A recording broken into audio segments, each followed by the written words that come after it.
Hello friends, आज आपणे जियोग्राफीनो lesson number 8 कुदरती संसाधनों जोवानो छे। तमने कदाच संसाधननो मतलब खबर ज हशे, छतां फरी एकवार आपणे याद करी लईए। संसाधन एटले शुं?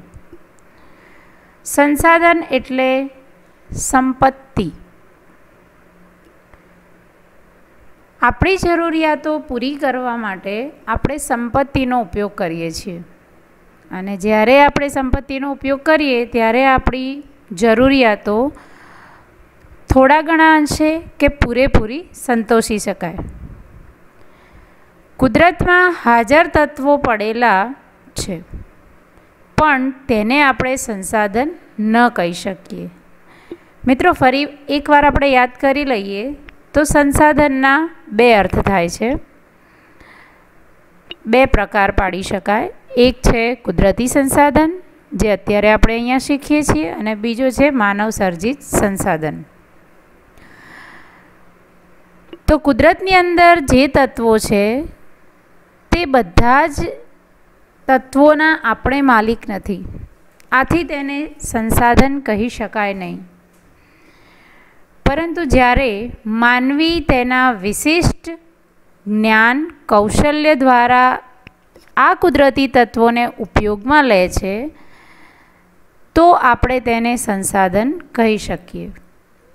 અન્ય રીતે કહીએ તો હવે ખાસ ધ્યાન આપજો કે જે વસ્તુ ઉપર માનવી આશ્રિત કે નિર્ભર હોય, જેનાથી મનુષ્યની જરૂરિયાતો પૂરી થાય અને માનવી પાસે તેનો ઉપભોગ કરવાની શારીરિક કે બૌદ્ધિક ક્ષમતા હોય, તો તેને સંસાધન કહી શકાય.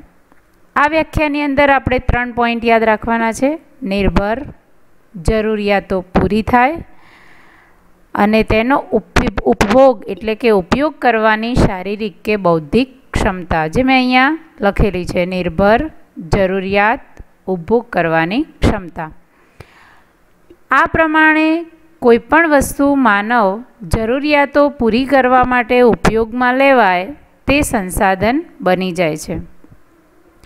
પ્રાચીન સમયથી જમીનમાં દટાયેલ ખનિજોની માનવીને જાણકારી હતી નહીં. તો જ્યારે આપણે જે વસ્તુને જાણતા નથી ત્યારે તે સંસાધન ગણી શકતા નથી. પરંતુ જેમ જેમ સમયમાં પરિવર્તન આવતું ગયું તેમ તેની ઉપયોગિતા અને ખનન પ્રવિધિઓ વિકસવાથી માનવ જીવન માટે તે અત્યંત જરૂરી બન્યા.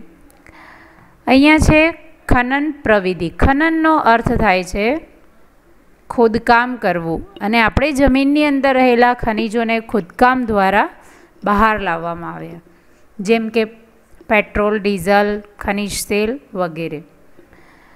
તો આમ કુદરતી સંસાધનોમાં ઉપયોગિતા અને કાર્ય કરવાની યોગ્યતા, આ બંને ગુણધર્મો હોવા જરૂરી છે. ફરી એકવાર વ્યાખ્યા જોઈ લઈએ તો જે વસ્તુ ઉપર માનવી આશ્રિત કે નિર્ભર હોય, જેનાથી મનુષ્યની જરૂરિયાતો પૂરી થાય અને માનવી પાસે તેનો ઉપભોગ કરવાની શારીરિક અને બૌદ્ધિક ક્ષમતા હોય, તે વસ્તુ સંસાધન ગણી શકાય. અને આ કુદરતી સંસાધનોમાં ઉપયોગિતા અને કાર્ય કરવાની યોગ્યતા, આ બે ગુણધર્મો હોવા જરૂરી છે. આમ કુદરત, માનવ અને સંસ્કૃતિ ત્રણેયની પરસ્પર પ્રક્રિયા દ્વારા જ સંસાધન બને છે.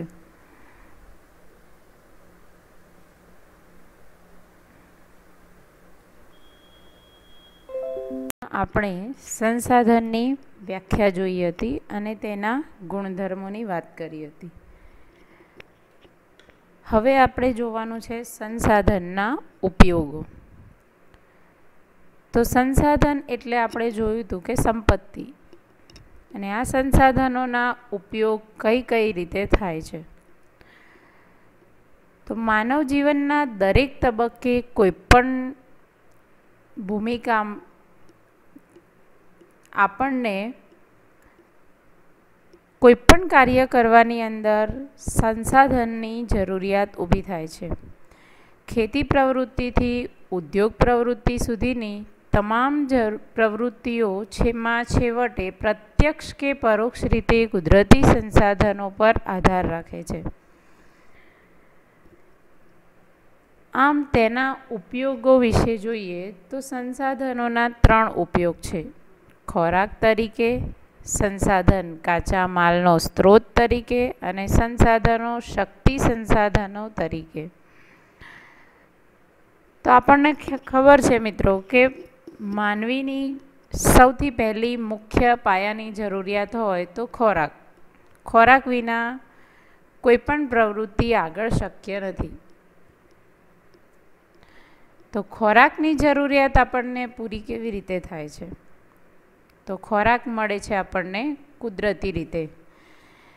ચાહે ફળો હોય, ખેતીમાંથી ઉત્પન્ન થતા ખાદ્ય પાકો હોય, પાલતુ પ્રાણીઓ પાસેથી આપણને દૂધ અને તેની બનાવટો અને માંસનો ઉપયોગ કરી શકીએ.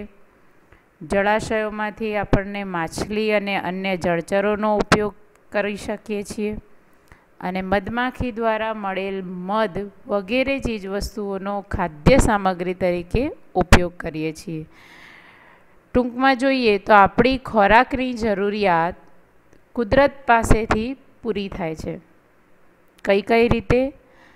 તો ફળો, શાકભાજી, ધાન્ય પાક, પાલતુ પ્રાણીઓના દૂધ, તેની બનાવટો, માંસ, માછલી, મધ વગેરે. અને આ બધું આપણને પ્રાપ્ત થાય છે કુદરતના સાનિધ્યમાંથી. હવે બીજો ઉપયોગ જોઈએ, સંસાધનોનો કાચા માલ તરીકેનો ઉપયોગ. તો આપણને ખબર છે કે કોઈ પણ વસ્તુની બનાવટ, કોઈ પણ ફેક્ટરીમાં એ વસ્તુની બનાવટ થતી હોય, પરંતુ એ ક્યારે પોસિબલ બને છે? એના માટેનું રો મટીરિયલ આપણે પહેલાં ભેગું કરવું પડે છે. એક એક્ઝામ્પલ લઈએ તો કાપડ બનાવવાની શરૂઆત કરવી. તો કાપડ શેમાંથી બને છે? એનો કાચો માલ શું?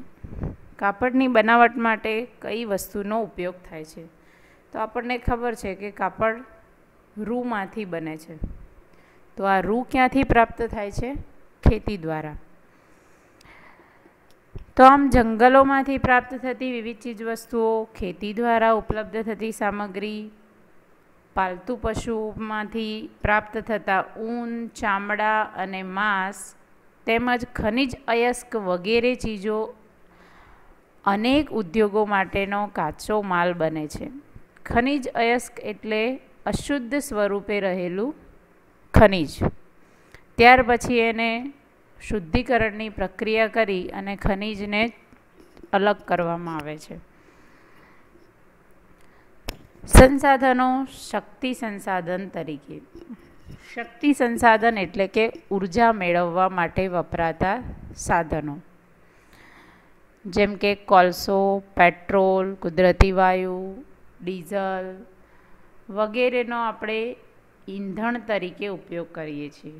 એટલે કે વાહનોને ચલાવવામાં તેમજ ઘર વપરાશમાં બળતણ તરીકે તેમને વાપરીએ છીએ.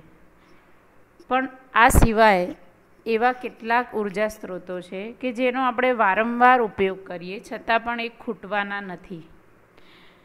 જેમ કે સૂર્યપ્રકાશ, પવન ઉર્જા, સમુદ્રના મોજામાંથી મળતી ઉર્જા, ભરતી ઓટ અને જળધોધ વગેરેથી પ્રાપ્ત થતી ઉર્જા એ પણ આપણે એક પ્રકારના શક્તિ સંસાધન તરીકે તેનો ઉપયોગ કરીએ. આપણે આગળના વિડીયોની અંદર સંસાધનોના ઉપયોગો વિશે ચર્ચા કરી હતી. એના 3 ઉપયોગ હતા: ખોરાક તરીકે, કાચા માલના સ્ત્રોત તરીકે અને શક્તિ સંસાધન તરીકે. એવી આશા રાખું છું કે તમે લોકોએ આ 3 ઉપયોગો વિશે નોટબુકની અંદર લખી પણ દીધું હશે અને તૈયાર પણ થઈ ગયો હશે. હવે આપણે આગળ વધીએ તો સંસાધનોના પ્રકાર. ઉપયોગો હતા, હવે એના પછી જોઈએ પ્રકાર. સંસાધનના 3 પ્રકાર છે: માલિકીના આધારે, પુનઃપ્રાપ્યતાને આધારે અને વિતરણ ક્ષેત્રને આધારે. સૌથી પહેલાં જોઈએ તો માલિકીની દ્રષ્ટિએ સંસાધનના 3 પ્રકાર. નંબર 1 વ્યક્તિગત સંસાધન, નંબર 2 રાષ્ટ્રીય સંસાધન અને નંબર 3 વૈશ્વિક સંસાધન. વ્યક્તિગત સંસાધન એટલે શું? આપણને એનું નામ વાંચતા જ એનો અર્થ સમજાઈ જાય છે કે વ્યક્તિગત એટલે કે કોઈ વ્યક્તિ કે પરિવારની માલિકીની સંપત્તિ. ઉદાહરણ જોઈએ તો જમીન, મકાન વગેરે. પણ કોઈ એક વ્યક્તિની માલિકીની હોવી જોઈએ ત્યારે તે વ્યક્તિગત સંસાધન ગણાય. હવે છે બીજું નંબર રાષ્ટ્રીય સંસાધન. રાષ્ટ્રીય મતલબ દેશની સંપત્તિ. તો કોઈ પણ દેશ કે પ્રદેશની સાર્વજનિક સંપત્તિ. અહીંયા ખાસ સાર્વજનિક શબ્દ પર ભાર મૂકું છું, કારણ કે દેશની સંપત્તિ હોય, રાષ્ટ્રની સંપત્તિ હોય ત્યારે આપણો દેશ કોઈ એક વ્યક્તિના હાથે ચાલતો નથી કે કોઈ એક વ્યક્તિ તેનું હેન્ડલિંગ કરતું નથી. આપણો દેશની બંધારણની અંદર આપણને ખબર છે કે લોકો દ્વારા, લોકોનું અને લોકો વડે ચાલતું શાસન, લોકોનું, લોકો માટે અને લોકો વડે ચાલતું શાસન. એટલે દેશની સંપત્તિ ઉપર કોનો અધિકાર છે? લોકોનો. અને એટલા માટે અહીંયા શબ્દ વપરાયો છે સાર્વજનિક. આ શબ્દ ખાસ યાદ રાખવાનો છે, સાર્વજનિક સંપત્તિ. એનું ઉદાહરણ જોઈએ તો લશ્કર અને આંતરરાષ્ટ્રીય વ્યાપાર.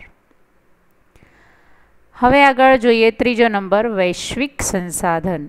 વૈશ્વિક મતલબ આખા વિશ્વની, દુનિયાની, સમગ્ર દુનિયાની ભૌતિક અને અભૌતિક.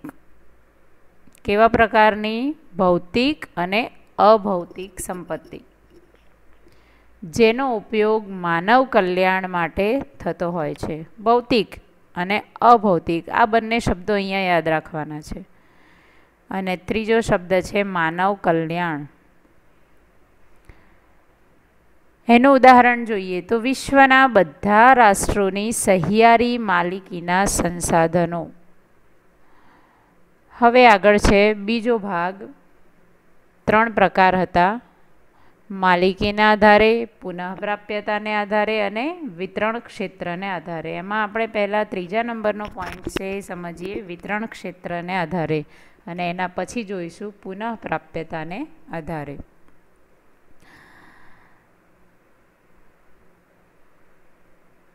તો સંસાધનોના વિતરણ ક્ષેત્રને આધારે પણ 4 પ્રકાર છે. એક સર્વસુલભ સંસાધન, સામાન્ય સુલભ સંસાધન, વિરલ સંસાધન અને એકલ સંસાધન.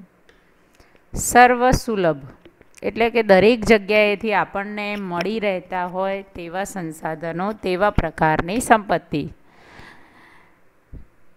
વાતાવરણમાં રહેલ ઉપયોગી વાયુઓ, જેનો વધારેમાં વધારે ઉપયોગ થાય છે તેવો ઓક્સિજન વાયુ.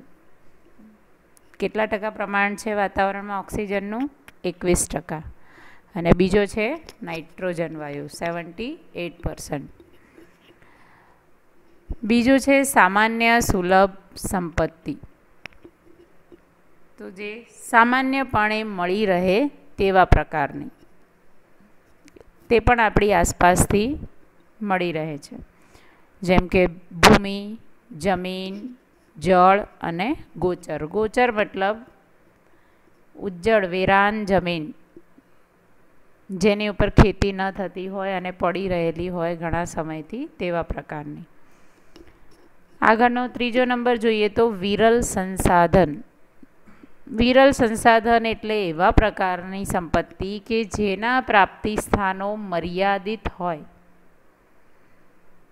તેવા ખનિજો કે જે અમુક જગ્યાએથી જ આપણને મળતા હોય. જેમ કે કોલસો, પેટ્રોલિયમ, તાંબુ, સોનું, યુરેનિયમ અને થોરિયમ જેવા અન્ય ખનિજો. હવે છે એકલ સંસાધન, જે દુનિયામાં ભાગ્યે જ 1 કે 2 સ્થળોએથી જ મળી આવતા હોય તેવા ખનિજો.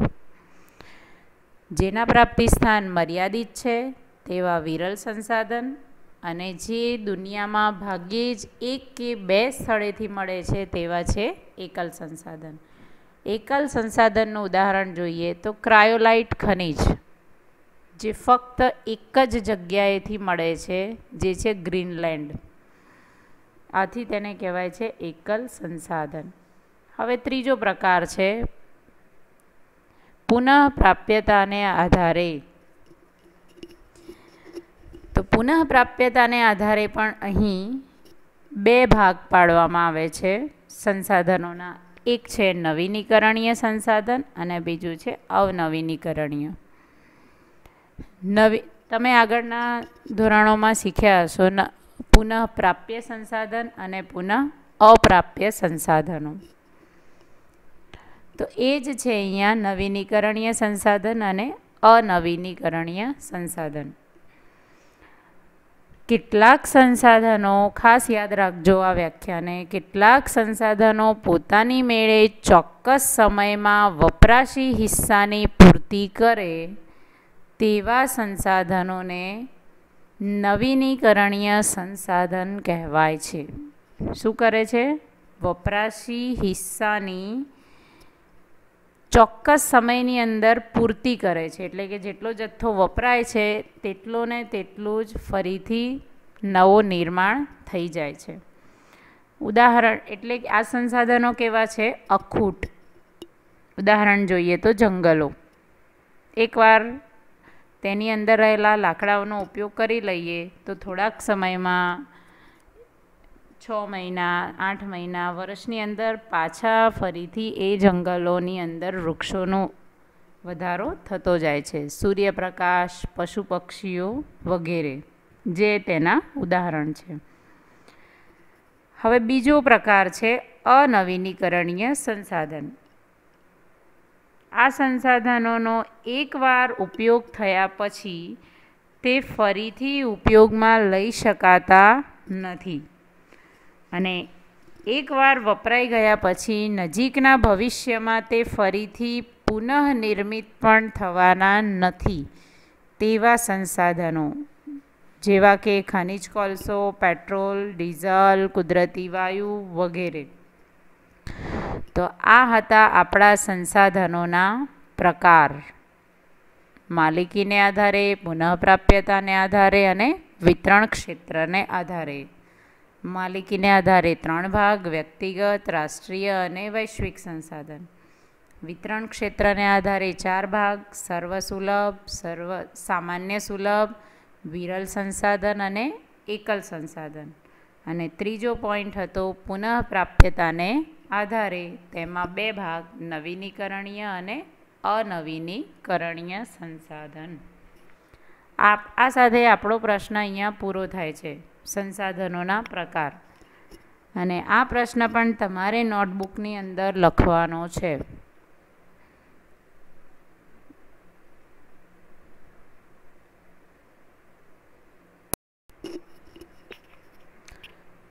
આજનો આપણો ટોપિક છે સંસાધનોનું આયોજન અને સંરક્ષણ.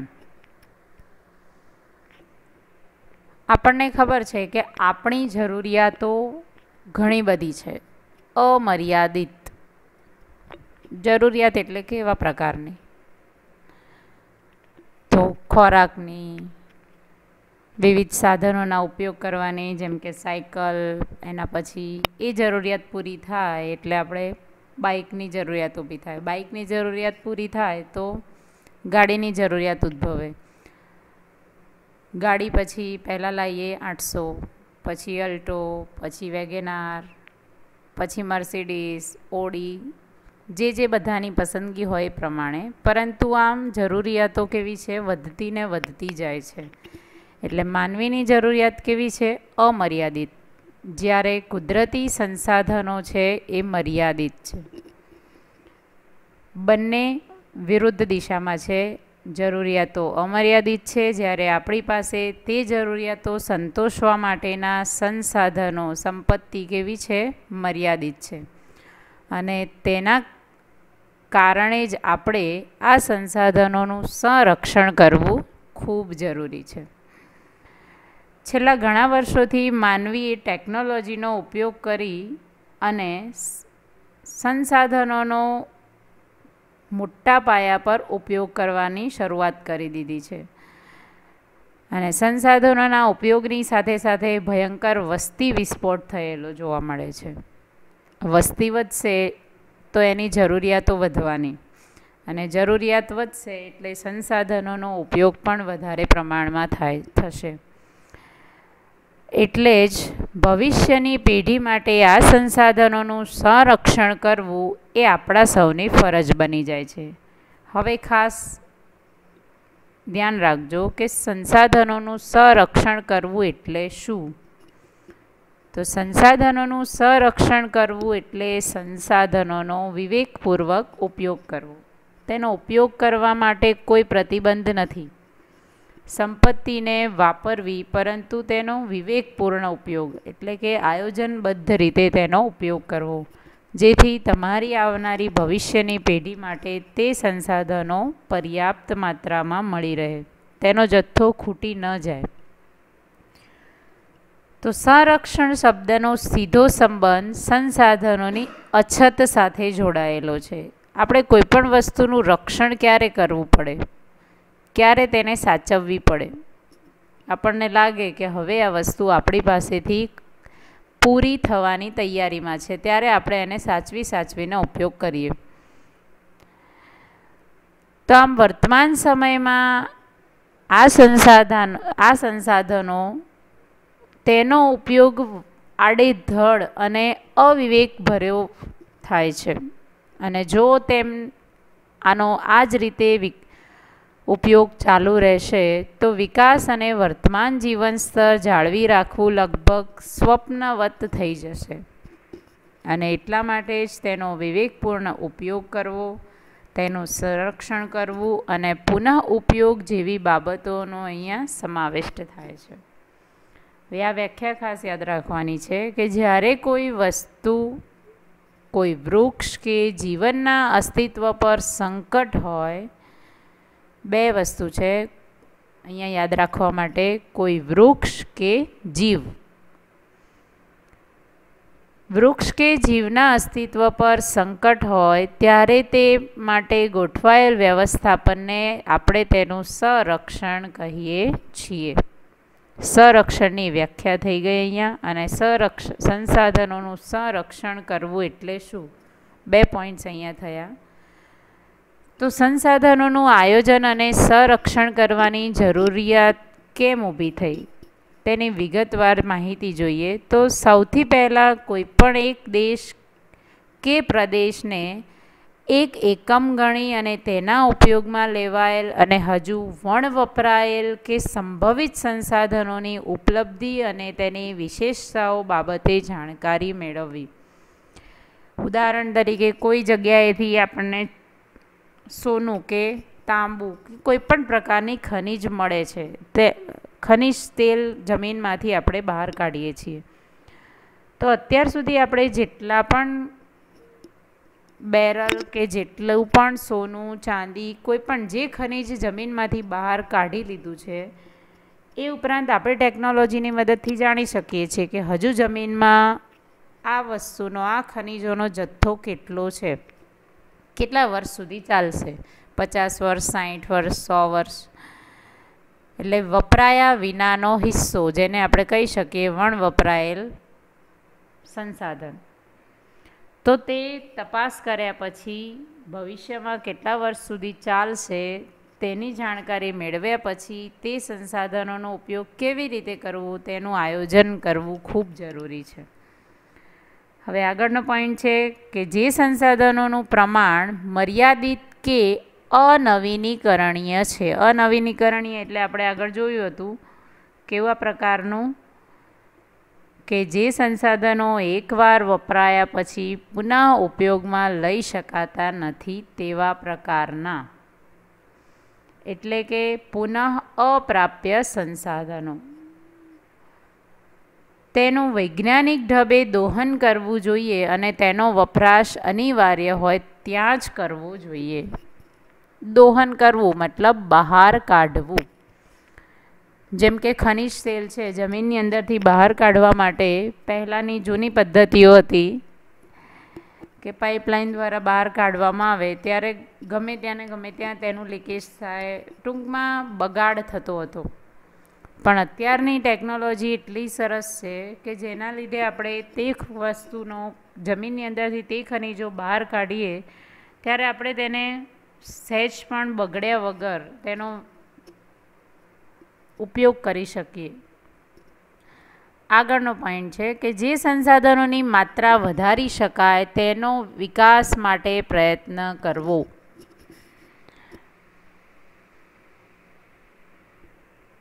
જે સંસાધનો વર્તમાનમાં સોંઘા કે સહજ ઉપલબ્ધ હોય તેને વેડફવાને બદલે ભવિષ્યની પેઢી માટે આપણે કરકસર કરી અને સાચવવા જોઈએ. સોંઘા મતલબ સસ્તા અને સરળતાથી મળી રહેતા હોય તેવા પ્રકારના સંસાધનો. ટૂંકમાં એટલું યાદ રાખવાનું, કરકસરપૂર્વક સંસાધનોનો ઉપયોગ કરવો. જે મર્યાદિત માત્રામાં ઉપલબ્ધ હોય તેવા સંસાધનો જાળવી રાખવા અને તકનીકી વિકાસ દ્વારા તેના વૈકલ્પિક સ્ત્રોતની શોધ કરી લાંબા ગાળે વધારે ફાયદાકારક રહે છે. એટલે કે વૈકલ્પિક સંસાધનો કોને કહીશું? તો વૈકલ્પિક સ્ત્રોત. તો એક વસ્તુ આપણે એનો ઉપયોગ કરીએ છીએ અને તે જ વસ્તુના બદલામાં બીજી વસ્તુનો ઉપયોગ કરો અને તેટલો જ સંતોષ પ્રાપ્ત થાય તો એને કહી શકાય વૈકલ્પિક સંસાધન. ઉદાહરણ જોઈએ તો આપણે એક્ટિવા ચલાવીએ છીએ તો એ એક્ટિવા પેટ્રોલની મદદથી ચાલે છે. પરંતુ જો આપણે તેના બદલામાં બેટરીવાળી ચાર્જેબલ સ્કૂટી બાઇક યુઝ કરીએ તો એક્ટિવાની જેમ એ પણ આપણને એક જગ્યાએથી બીજી જગ્યાએ પહોંચવામાં મદદ કરે છે. પરંતુ ફાયદો શું થશે? એક્ટિવાની અંદર પેટ્રોલ જ વપરાશે અને ચાર્જેબલ સ્કૂટીની અંદર બેટરી વપરાશે, જેથી હવાનું પ્રદૂષણ પણ નહીં થાય અને તે ભવિષ્યમાં પણ આપણા માટે વધારે ઉપયોગી થશે. જ્યારે પેટ્રોલ ડીઝલ ખલાસ થઈ જશે તે સમયની આપણી જરૂરિયાત પૂરી થશે. તો આમ એક વસ્તુના ઉપયોગની સામે બીજો વિકલ્પ તૈયાર કરીને રાખવો. હવે છે સંસાધનોના સંરક્ષણ માટે તંત્ર દ્વારા જરૂરી કાયદા કે નિયમો બનાવી તેનું અમલીકરણ કરાવવું. નાગરિકોને સંસાધનોના વિવેકપૂર્ણ ઉપયોગ સાથે જોડાયેલી તમામ બાબતો અંગે વાકેફ કરી જનજાગૃતિ કેળવવી જોઈએ.